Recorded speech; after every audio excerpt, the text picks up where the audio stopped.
it wasn't until my sophomore year that I stumbled upon the Pacific Islanders Club, and I felt so at home. It was the closest I ever felt to like feeling at home, away from home.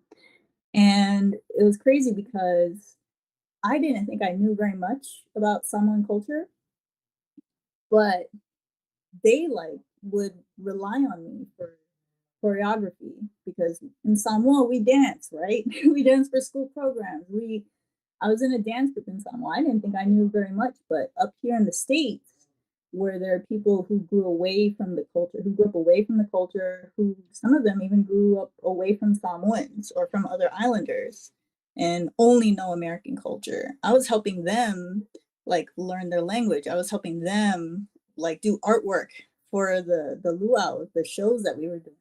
I was helping them with dances, and this was all stuff I didn't think would I would ever like, I had any right to.